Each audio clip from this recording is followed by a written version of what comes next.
Hello and welcome back everyone. My name's Richard and I run the Veg Grower podcast. Now, coming up in this video, I've got to replace this bed, which is one of my last pallet beds to exist. I have set up a watering system in my greenhouse at home and that has had some rather interesting results. And I've got to harvest some of my purple carrots. So let's crack on and get these jobs done. My name's Richard and I am on a mission to grow as much food as I possibly can. On my allotment and modern victory garden, we have plenty of land in which to achieve this. And this is my video diary. Throughout this year, I have decided to replace my beds. Originally, I built all 6 of these beds out of these pallet woods, but this year I've decided to replace them for some much thicker wood, which is working out so much better for me, so I'm rather pleased with it. But this is the last bed that needs doing. A few weeks ago I harvested my onions. They're in the greenhouse drying, and that now means it's time to take out this pallet wood and start replacing it, which hopefully this wood, because it is so rotten, it's been here 5 years, should come out quite easily. Put that to one side.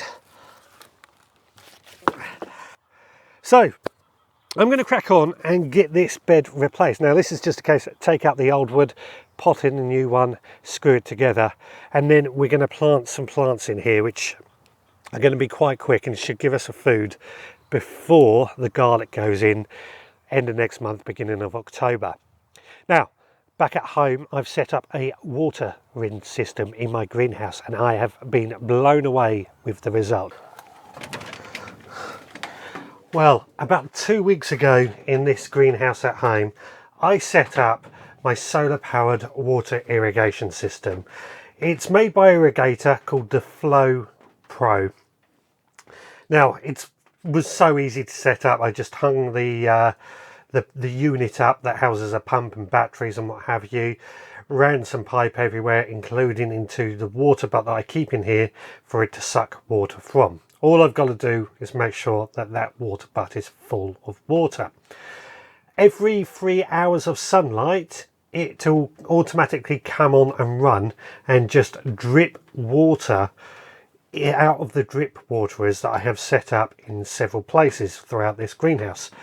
It's been fantastic because it meant I have not had to worry so much about watering this greenhouse, which has been really handy because I've returned back to work. Now, as an experiment to see how well it gets on, just down here I've got some basil.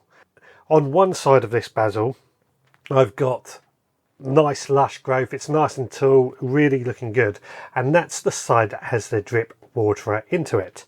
Whereas at the front, the basil isn't looking anywhere near as good, and that's what I've just been watering like normal.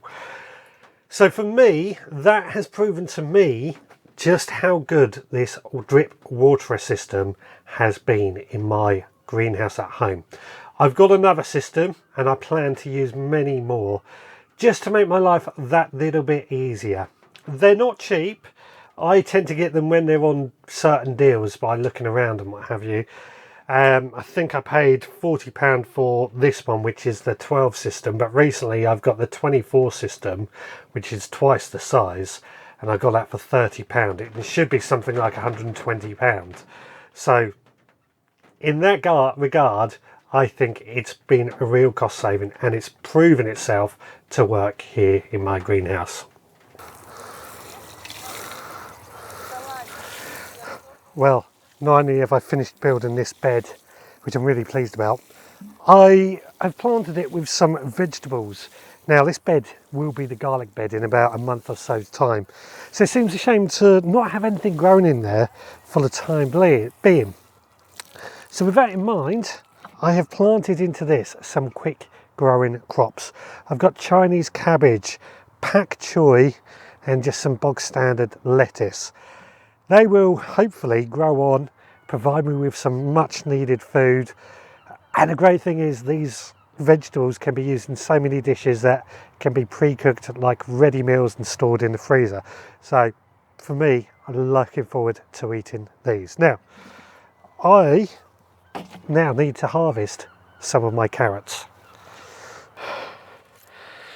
Right, well, back in the 16th of April, I sowed Cosmic Purple, a variety of carrots that I've never grown before.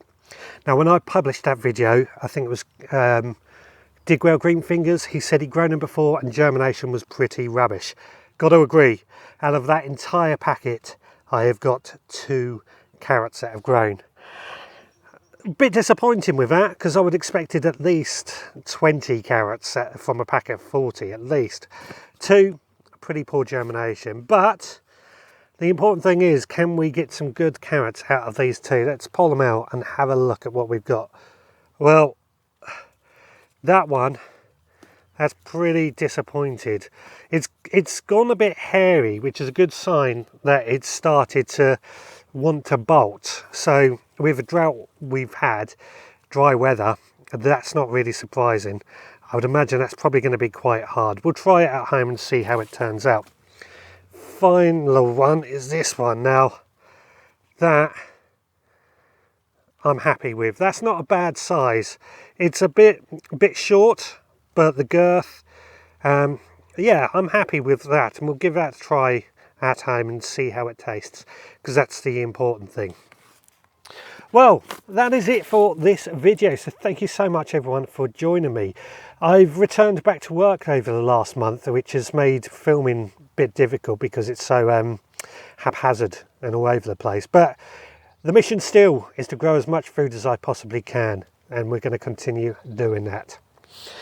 Anyway, what have you been up to in your own allotment or garden? Please let me know. And for this video, that's it. Please take care. I'll see you all again next time.